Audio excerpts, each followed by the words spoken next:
Hi, we're on day number 10. I'm actually a little bit behind, so it's actually later than day number 10. Very good reason though. I'm going to show you some pictures. I'm excited. We've been away over the weekend and ta-da! So I've got a little bit delayed. We went down to Wales Comic Con, so it was quite busy. So I'm slowly catching up. So this is a bit of a catch-up one really, but I've still not opened my own calendar, so I'm opening it behind a little bit. So we're on day number 10. So I'll swatch it all around again. So I'm going to do 10. Ta-da! Right, let's have a look what we've got in here. Even numbers, so we know it's not a yarn one. Nearly in there. What have I got? We'll pop that down a minute. And here we've got a little fob. In the little fob, some little nices. So I'm going to screw in the top. Handy way of keeping things. Now I don't know whether you're going to be able to see what I've got in here. Basically I've got some rather cute little stitch markers. Let me hold one of them up. This one's got a little star on it. Can you see? A little star and a little stitch marker, and then I have another 4 little stitch markers in there as well. So this is quite a cool way of carrying it around, because sometimes I do carry my work around and you do have a tendency to lose stitch markers, so this way you can attach it to your bag and it's a great way of carrying it. They're like little safety pins, which is quite cool. Oh, just open up like a safety pin. I've not seen them like that before, but I think they are quite sweet. So I will pop them back in here. Definitely got my light angled wrong because it is shining in my glasses something terrible. If I come to this side, will it do it? It's still doing it. Never mind. Right, so I'm going to screw that in. So that is my day number 10. So I'm going to be doing a little tutorial with this one, and it's a little snowflake. It is such a simple little snowflake. Anybody could do it. So I'm hoping I'm going to see some more here, at least people on about doing them. So see you in a couple of minutes for that tutorial. Bye. Here we go with our day 10 mini tutorial, and we're going to be doing an incredibly simple little snowflake. You could argue it's a flower if you do it in other colours. It doesn't have to be a snowflake, but it's a quite useful little pattern to use for lots of different styles. I have a chunky here, which is the King Cole Glitz, as you can just see the label there. So we've got that there. And then I also did it in a DK, so that's the size differences. I'm going to work in the chunky today because it's just something I've not done thus far. So I have a chunky yarn, a DK yarn, which we're not going to use. I will move. I have another gorgeous little stitch marker from What Mustard Made, and then as you saw in the previous one, this is the little thing that I got, which is quite a handy little container to keep some stitch markers in. And there you can see they're quite nice actually. I've not used stitch markers like this before, but I do like the idea of them sort of being like a little safety pin, because then that would really hold into your yarn, because sometimes they don't. I would have to use quite a large project for these though, because my smaller ones, they would get in the way. But I do love this. This is a great way of actually containing it. So let's fasten that up and we can pop that to one side, and our number 10, and we're going to get on with what I suspect is going to be one of the quickest tutorials I have done thus far. I keep saying that, but I really do think this is the quickest. I have a 3.5, which is what I use for my DK. We are going to use a 4mm, one I don't use very often, and to be honest, with chunky you could go up to 5, you could go up to 5.5, create a looser effect. It's just a personal preference that I do like to have my sort of work a little bit tighter. So here we go, let's just undo this a little bit. It's a gorgeous soft yarn this, I really do like it. We're going to start with our slip knot, and then after that we're going to do 8 chain. So we have 1, 2, 3, keep moving your finger up, 4, 5, 6, 7 and 8.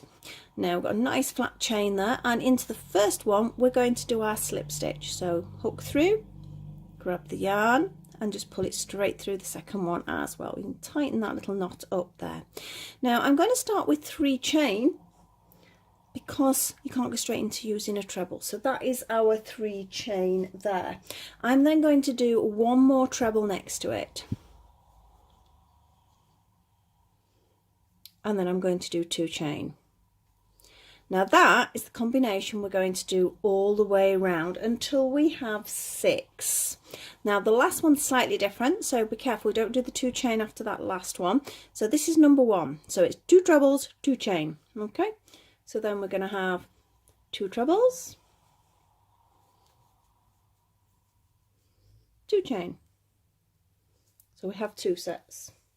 Now like I discussed on the previous video, I'm actually letting my yarn run next to it, so I'm almost like sewing it in at the same time. You don't have to do that, but it is something you do get used to doing after a while.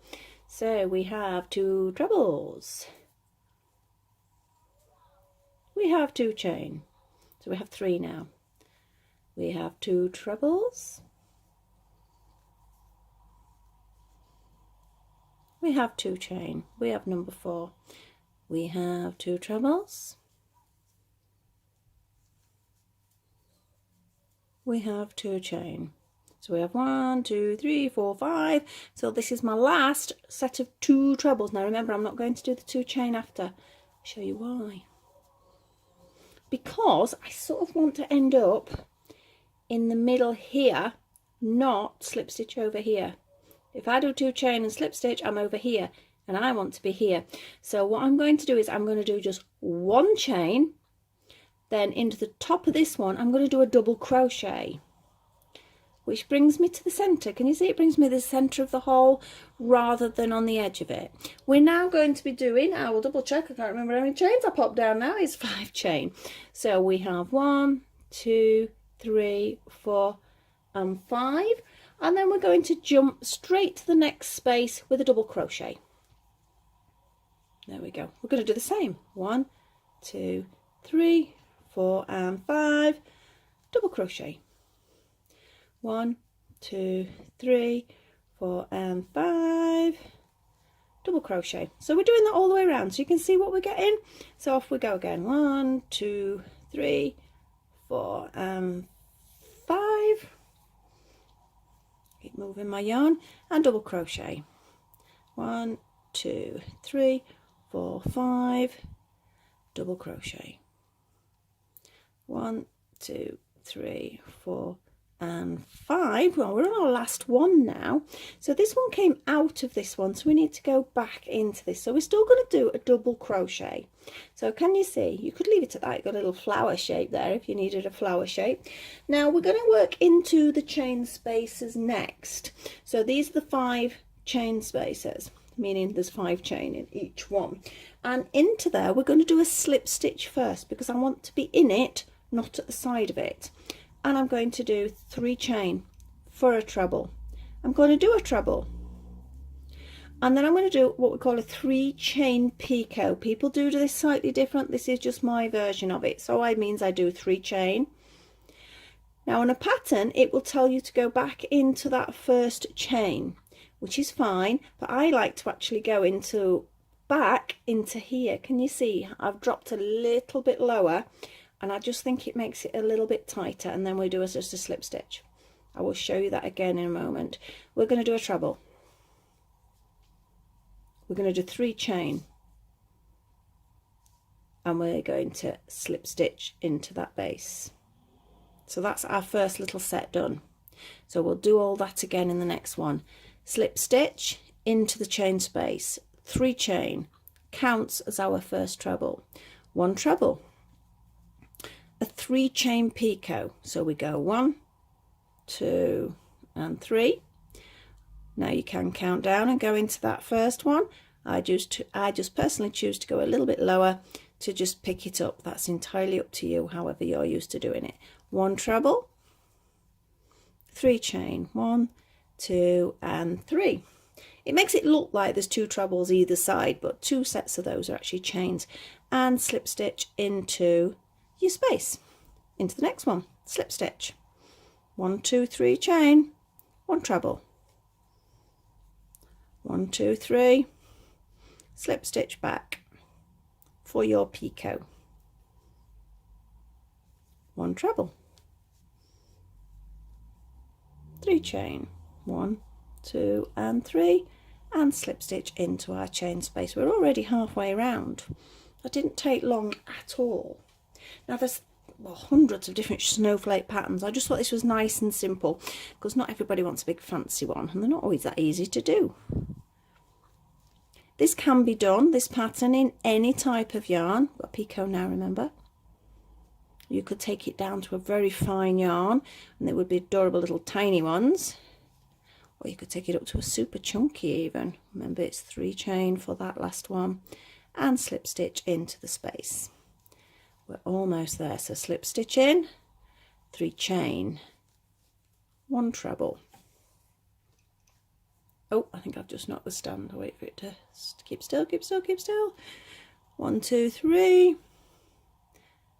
That was my hair clip that caught it when I turned my head round. I hope I didn't do that a couple of times.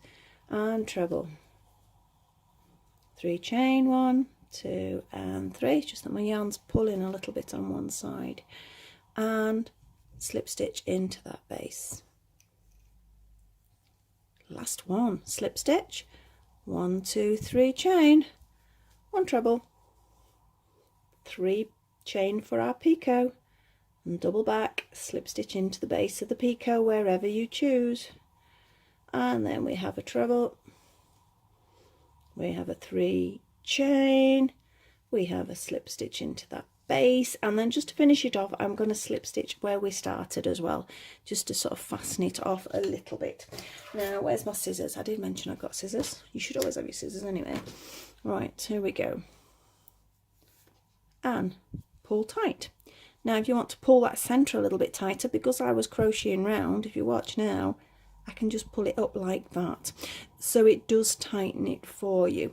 Now I would fasten in all my ends like I did on the first one. Now this one's come out a slightly larger again, so it just shows the difference with hook sizes, because I did actually, even though that's chunky, I did actually do it in my 3.5 because I was doing them at the same time, so I just didn't think. So doing it on a 4, look how much bigger it does actually come out. So there is a difference there. So experiment with your hook sizes, because the thing is, you could do them in all different hook sizes and maybe make them as a hanging decoration, so back to back, a little bit of yarn in between, or just stitch them together, maybe a nice bow at the top and decorate them up. So I think that was a pretty fast tutorial today. I know I mentioned a thank you to my new subscribers, but not everybody watches that first bit, so I'd like to do another thank you. I've got some new subscribers, which is brilliant. I've got to stop knocking that. No, what I was really going to say is I really do appreciate your support, and I will see you very soon with a Smart Doll hat or similar. Not just Smart Doll. I'm doing it on my Smart Doll, but I know they fit my pull-ups as well, and a couple of others. So I will see you soon. Thank you for watching. Bye.